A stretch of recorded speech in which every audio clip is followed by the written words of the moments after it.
O novo filme de Digimon Adventure Zero Two lança no dia 30 de novembro no Brasil, e achei que seria interessante explicar em mais detalhes um dos elementos da lore que foram comentados sobre o filme. A regra é que o número de crianças escolhidas com parceiros Digimon dobra a cada ano. Primeiro de tudo, de onde isso veio? De acordo com a equipe de desenvolvimento e entrevistas para livros como a Super Enciclopédia de Digimon lançada em 2003 e o Animation Chronicle Book lançado em 2010, havia uma regra que, partindo do incidente Higare-Gooka mostrado no primeiro filme, o número de novas crianças encontrando parceiros Digimon iria dobrar a cada ano. No próprio material, essa regra não foi mencionada diretamente, apenas era possível notar que mais e mais crianças estavam recebendo parceiros Digimon, e isso se culminou no epílogo de Zero Two, com todos os humanos tendo um parceiro Digimon. Mas sempre houveram discordâncias de como a fórmula funciona. A interpretação mais comum era que o número total deveria dobrar a cada ano, sendo 8 crianças em 1999, 16 em 2000, 32 em 2001 e assim por diante. E de fato, a única vez que essa regra foi mencionada em um material que você consegue escutar foi no drama CD Digimon Adventure 2 anos e meio de descanso, lançado em 2003, num conjunto com outros drama CD de Digimon. Esse drama CD foi feito para cobrir o espaço de tempo do final de Digimon Adventure até o começo de Zero Two, focando nos personagens de Adventure. No capítulo focado no Koshiro, ele conversa com o Genai. Eles discutem o significado de ser uma criança escolhida e que o número de crianças estava crescendo em um ritmo estável. Nesse contexto, Koshiro determina que o significado de ser uma criança escolhida não é algo especial, apenas uma escolha que acontece por motivos desconhecidos que causam uma criança receber um Digimon mais cedo do que outras. Mas por si só, ter um Digimon não era para ser algo incomum. Depois que a conversa termina, Koshiro diz que foi informado por Genai que o ritmo de crescimento do número das crianças dobra a cada ano, e considerando que haviam 8 crianças em 1999 e ele não conhece outras além deles, ele imagina que em 1995, no incidente de Higare-Gooka, algo pode ter acontecido.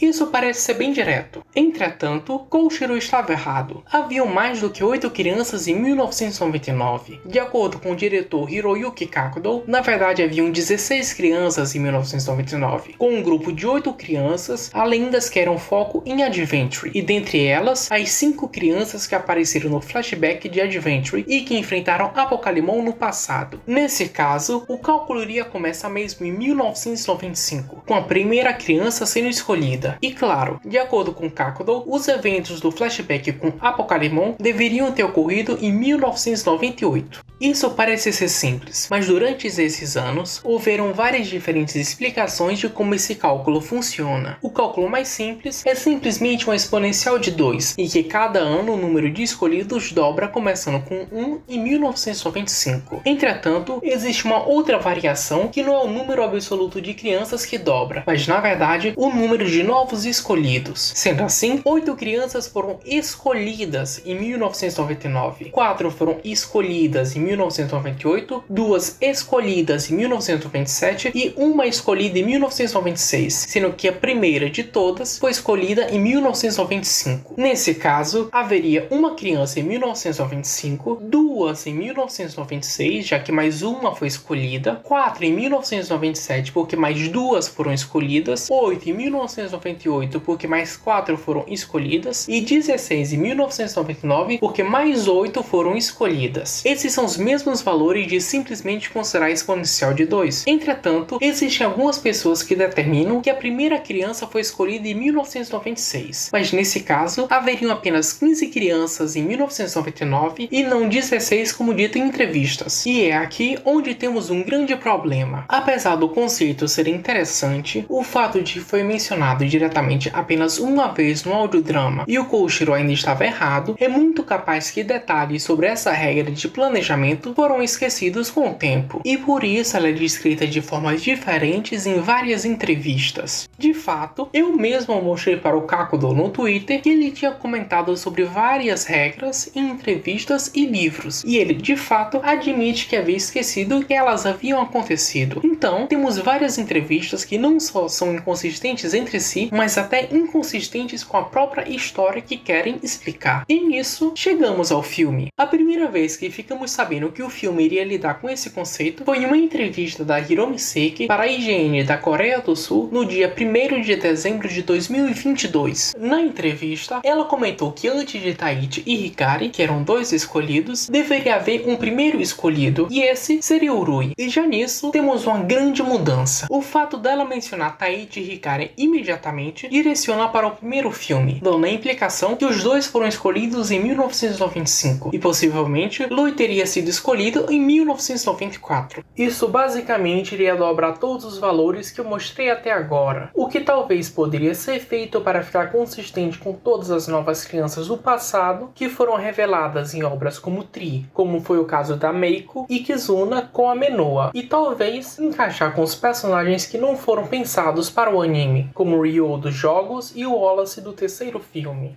Mas esse acabou não sendo o caso. Foi revelado que, de fato, Rui encontrou com Ukomon apenas em 1996, depois dos acontecimentos do primeiro filme. Nesse contexto, pode ser que Seki quis dizer que em 1997, as duas crianças escolhidas após Rui foram Hikari e Taichi.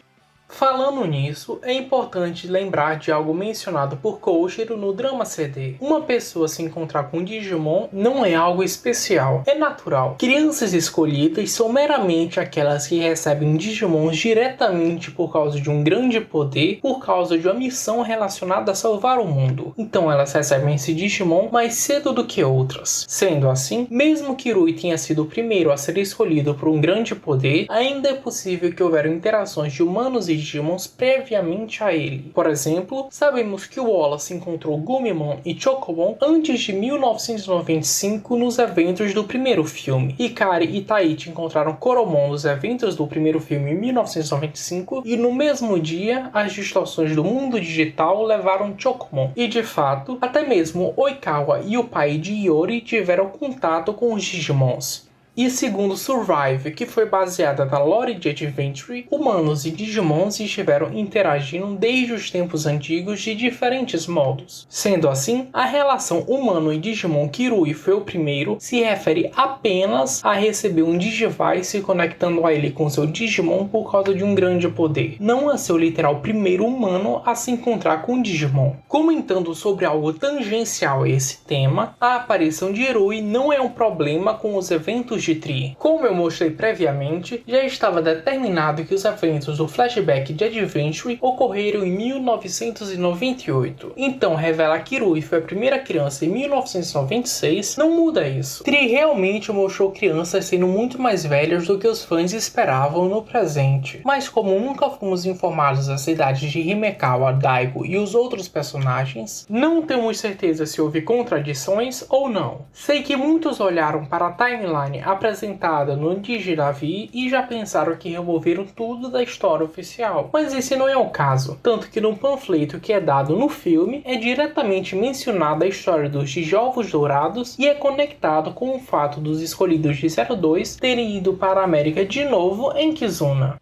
De acordo com Seiki, Taguchi e Kinoshita, a primeira coisa que fizeram quando começaram esses novos filmes foi fazer uma linha do tempo para posicionar corretamente todas as histórias, e Tri estava lá. Isso é tanto que Taguchi, quando questionado diretamente sobre isso, disse que sim, Tri faz parte da linha do tempo e os eventos de Kizuna foram planejados para ocorrer depois deles. De acordo com Seiki, por mais que Tri tenha contradições e houveram distorções do significado de Adventure, não seria justo desconsiderar a obra. Ao invés disso, ela meramente acredita em fazer mais obras que resgatem o significado oficial e organizar a série. No entanto, ainda é permitido que tudo que foi feito antes seja aceito como fazendo parte de um mesmo Digimon, mas que tem várias formas de serem aproveitados.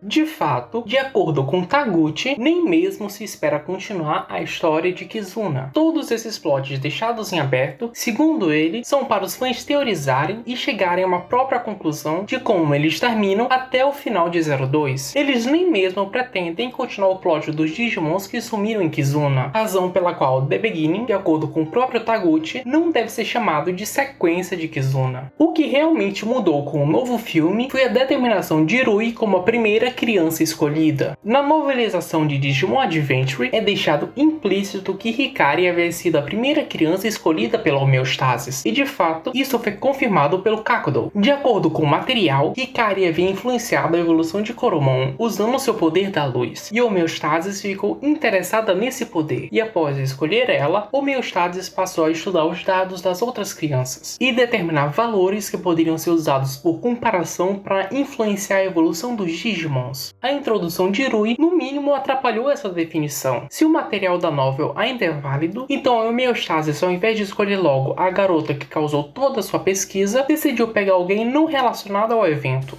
Oficialmente, a escolha de Irui não contradiz diretamente algo em si que foi dito no anime, mas o fato de contradizer o material de fundo é possivelmente uma das razões por que Kakudo quer distância dos novos filmes. Mas claro, muito do que está por trás de Irui você só poderá saber assistindo ao filme, e para isso ele está sendo dublado no Brasil em certos cinemas. Sobre esse tema, por agora é tudo. No entanto, existem muitas informações tangenciais relacionadas ao tema que podem ser interessantes para um futuro vídeo. Por exemplo, como Wallace e Ryo se relacionam com esse conceito. No entanto, isso é uma história para outro vídeo. Então, obrigado por assistir esse e até o próximo vídeo.